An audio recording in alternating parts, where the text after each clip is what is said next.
헤르만헤세 데미안. 나의 죄악은 내가 악마에게 손을 내밀었다는 사실 자체였다.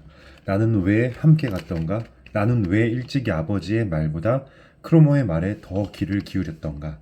나는 왜 저 도둑질 이야기를 지어내고 영웅적 행위라도 되는 양 범행을 뽐냈을까? 이제 악마가 내 손을 잡았다. 이제 적이 나를 뒤쫓아오고 있었다. 한순간 나는 내일에 대한 공포는 더 이상 느껴지지 않고 무엇보다도 나의 길이 이제 점점 비탈로 암흑 속으로 빠져들어가고 있다는 무서운 확신을 느꼈다. 나는 똑똑하게 감지했다.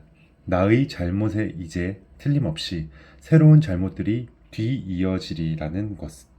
누이들 곁에 내가 나타나고 부모님에게 인사하고 키스하는 것이 거짓이라는 것. 나만이 아는 운명과 비밀 한 가지를 지니게 되리라는 것을.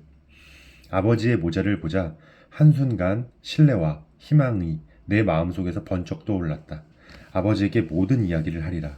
아버지의 판결과 아버지의 처벌을 받아들이고 아버지를 내 비밀의 공유자이자 구원자로 만들리라. 그것은 내가 자주 감내해냈던 참회 한 번에 불과하리라.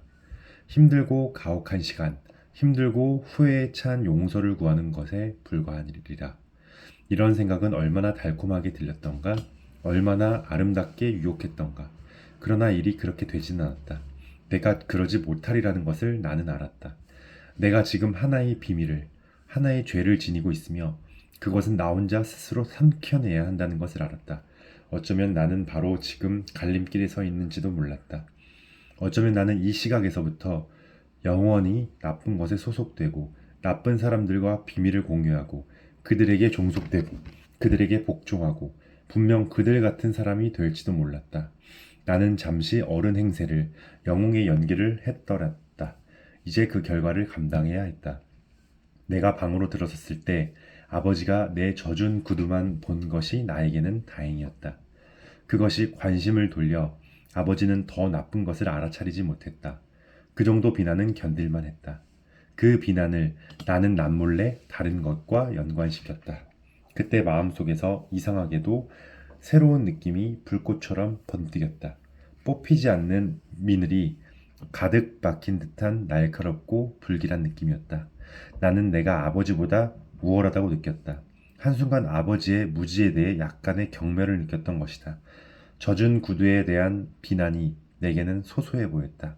아버지가 아신다면 하고 나는 생각했는데 나 자신이 살인죄를 고백해야 되는 판에 조그만 빵 하나를 훔친 죄로 신문받는 범죄자처럼 느껴졌던 것이다. 그것은 추악하고도 꺼림칙한 느낌이었다. 그러나 강렬하고 몹시 매력적이었다. 그 느낌은 그 어떤 다른 생각보다도 더 단단하게 내 비밀과 제 죄에 나를 결박했다. 어쩌면 지금쯤 그 크로모 녀석이 벌써 경찰한테 가서 내 이름을 댔겠지. 천둥번개가 이제 내 머리 위로 몰려오겠지. 여기까지 이야기한 이 모든 체험에서는 이 순간이 중요하다. 그것은 아버지의 신성함에 그어진 첫 칼자국이었다. 내 유년 생활을 떠받치고 있던, 그리고 누구든 자신이 되기 전에 깨뜨려야 하는 큰 기둥에 그어진 첫 칼자국이었다. 우리 운명의 내면적이고 본질적인 선은 아무도 보지 못한 이런 체험들로 이루어진다. 그런 칼자국과 균열은 다시 늘어난다. 그것들은 치료되고 잊히지만 가장 비밀스러운 방 안에서 살아있으며 계속 피흘린다. 그 새로운 느낌에 곧 나 자신이 무서워졌다. 나는 곧바로 엎드려 아버지의 발에 키스라도 하여 사죄하고 싶었다. 그러나 본질적인 것은 아무것도 사죄할 수 없는 법.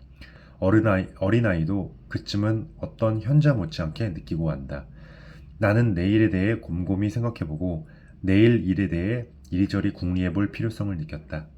그러나 거기에 이르지 못했다. 저녁 내내 나는 오로지 우리 거실에 달라진 공기에 익숙해지느라 여념이 없었다. 벽시계와 테이블, 성경과 거울, 벽에 붙은 책 선반과 그림들이 말하자면 나에게 이별을 고하고 있었다.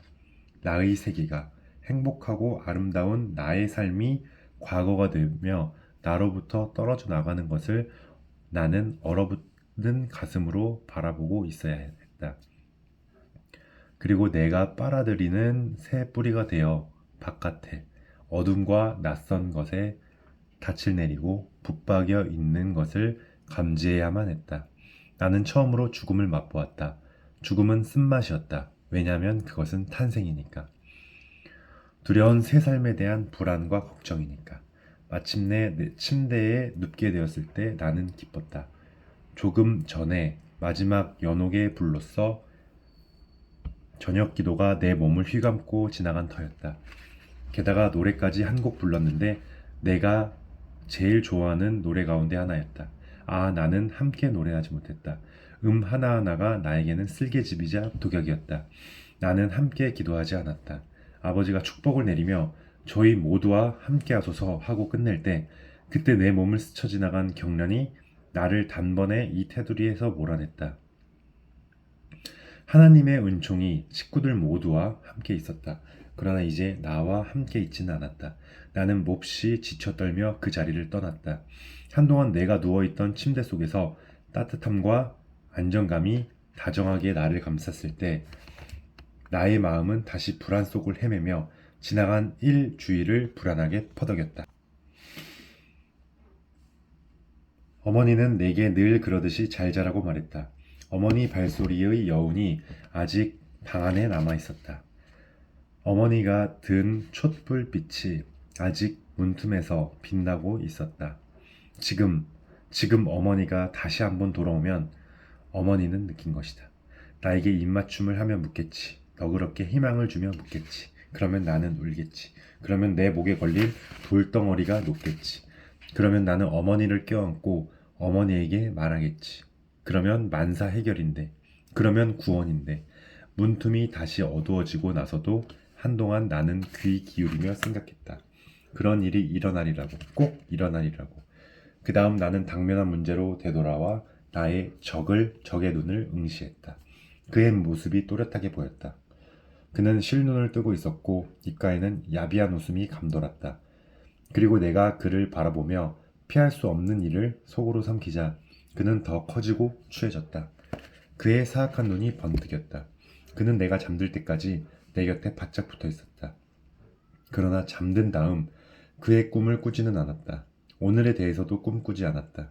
꿈에 보인 것은 우리가 부모님과 누이들과 내가 한 배를 타고 가는데 온통 휴일의 평화와 광채가 우리를 에워싸는 것이었다. 한밤중에 깨었는데 그때까지도 그 행복의 뒷맛이 느껴졌고 누이들의 흰 여름 옷이 햇빛 속에서 빛나는 모습이 보였다.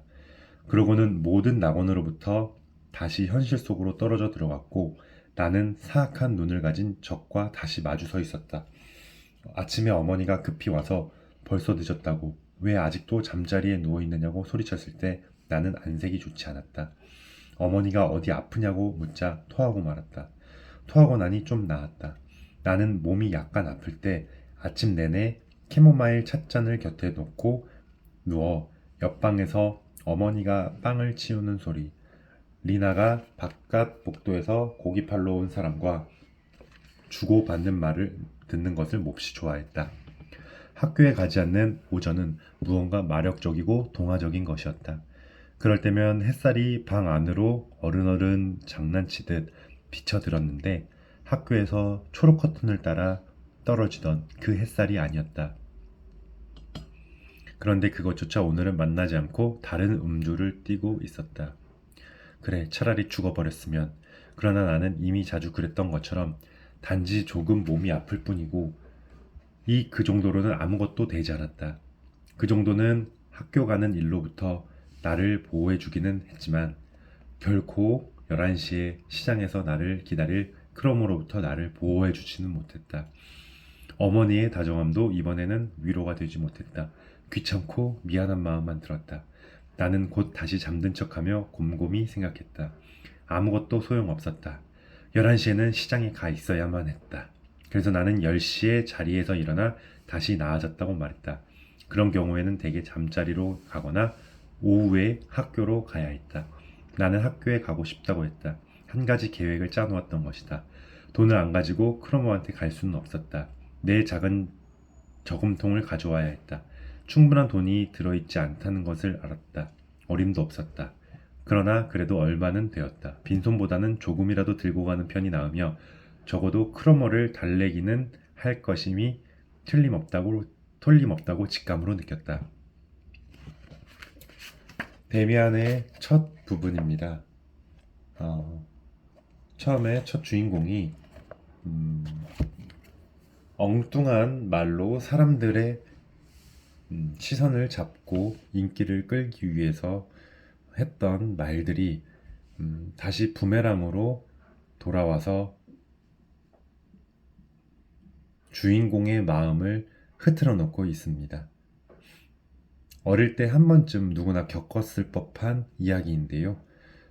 이 데미안에서 헤르만 헤세는 주인공의 마음을 잘 묘사하며 내적 갈등과 조금의 해결책 그리고 상황 전개를 잘 해나가는 것을 보았습니다. 이상입니다.